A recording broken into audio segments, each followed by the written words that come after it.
যেহেতু তোমরা এখন পড়ালেখার মধ্যে আছো, আমি একটা ইম্পর্টেন্ট টিপস দিই। পড়ালেখাতে আমরা বলি যে মানে ট্রাই হার্ডার, তাই না? এই শব্দটা আমরা ইউজ করি, ট্রাই হার্ডার। আমি হার্ডার শব্দটা ইউজ না করে এখানে আমি শব্দটা ইউজ করতে চাই স্মার্টার। ট্রাই স্মার্টার, স্মার্ট ওয়েতে ট্রাই করো। যেমন আমি একটা এক্সাম্পল বলি, ধরো দুইজন রিক্সাওয়ালা, একজন রিক্সাওয়ালা অনেক, রিক্সা যখন থেমে থাকে সেখান থেকে রিক্সা চালু করতে কিন্তু অনেক কষ্ট হয়, তাই না? অনেক কষ্ট করে পেডেল টেডেল দিয়ে দিয়ে রিক্সাটাকে সে চালু করলো।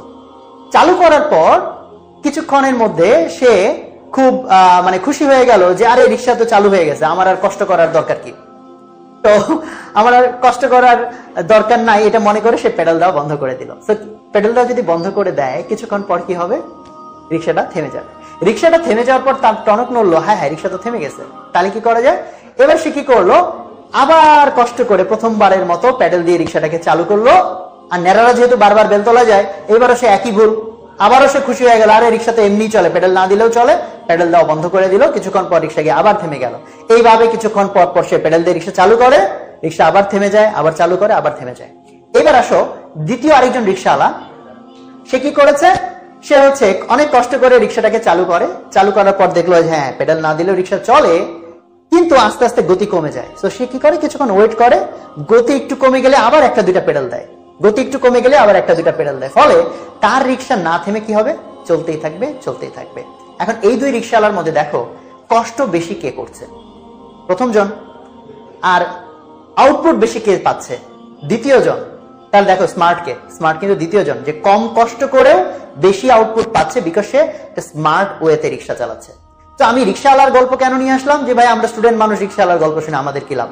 লাভ হচ্ছে এখন কম্পেয়ার করো তোমার স্টাডির স্টাইলের সাথে। সো আমাদের মোস্ট অফ দ্য স্টুডেন্টস প্রথম রিক্সাওয়ালার, মোস্ট কি বলতে গেলে প্রায় সবাই প্রথম রিক্সাওয়ালার মতো করে স্টাডি করে। কিরকম? কোনো একটা টপিক যখন জীবনে তুমি প্রথমবার পড়ো, এটা কিন্তু রিক্সা চালু করার মতো কষ্ট। থেমে থাকা রিক্সা চালু করতে যেমন কষ্ট, নতুন একটা টপিক আত্মস্থ করতে তোমার কিন্তু ওই পরিমাণ কষ্ট হয়। ওই পরিমাণ কষ্ট করে ঘন্টা, 2 ঘন্টা, 3 ঘন্টা, 4 ঘন্টা বা একদিন পুরো খরচ করে একটা টপিক তুমি বুঝলা, অ্যান্ড ইউ ফিল গুড যে এটা আমি পারি। এটা আমি পারি মনে করার পর তুমি কি করলা? এটা আর টাচ করো না। এটা আর টাচ না করে তুমি হচ্ছে অন্য টপিকে চলে গেলা, আরেক টপিকে। তো 1 মাস, 2 মাস বা 1.5 মাস, 3 মাস পর যখন পরীক্ষাটা চলে আসে, তার আগে ওই টপিকটা যেটা তুমি ভেবেছিলা আমি পারি, এটা যখন তুমি খোলার পর বলতে গেলে প্রায় সব ক্ষেত্রে কি হয়? টপিকটা দেখে মনে হয় হ্যাঁ হ্যাঁ চেনা চেনা লাগে, কিন্তু মনে আর পড়ে না। কি পড়েছিলা, কি বুঝেছিলা, দেখা যায় আর মনে হয় না, মনে থাকে না। ফলে কি করতে হয়? শুরুতে যে পরিমাণ এফোর্ট তুমি দিছিলা, সেকেন্ড বার প্রায় ইকুয়াল পরিমাণ এফোর্ট দিয়ে তোমাকে আবার জিনিসটা শিখতে হয়, ওই প্রথম রিক্সাওয়ালার মতো।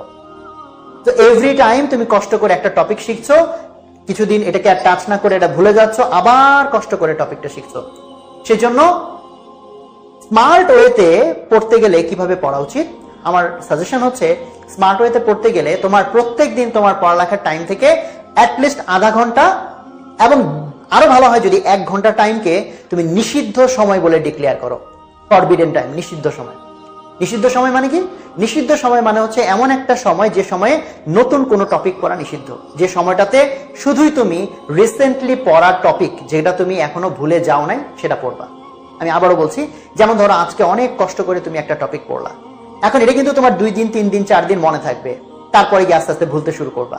তো আজকে যেটা তুমি পড়েছো, এটা কালকে বা পরশু যেদিন একটু মনে করে ভুলে যাচ্ছ, সেই দিন তুমি আবার যদি রিভাইজ করো, প্রথম দিন পড়তে যদি 4 ঘন্টা লাগে, দ্বিতীয় দিন বা তৃতীয় দিন যখন রিভাইজ করবে তখন হার্ডলি আধা ঘন্টা। চিন্তা করো, এটা শেষ নাই। আধা ঘন্টার মধ্যে তুমি ওই যে 4 ঘন্টায় যে গতি তৈরি করেছিলে সেটা আবার আমি শুধু নিচে দেই, শুধু নিচে যাই। হ্যাঁ ভাইয়া বুঝলাম কথা। দেখি আজকে এত পড়া, এর মধ্যে নিচে যাই পড়া, কালকে এই পরীক্ষা সেই পরীক্ষা, এগুলো বাদ দিয়ে আবার পুরো পড়া পড়বো। সো উপরের দিকে এই প্রবণতা থেকে বের হয়ে আসতে হবে। প্রত্যেকদিন অ্যাটলিস্ট তুমি আধা ঘন্টা সময় রাখবে, যে সময়ে রিসেন্টলি যে সব টপিক তুমি পড়েছো এবং এখনো ভুলে যাও না, জাস্ট সেটাকে রিভাইজ করো।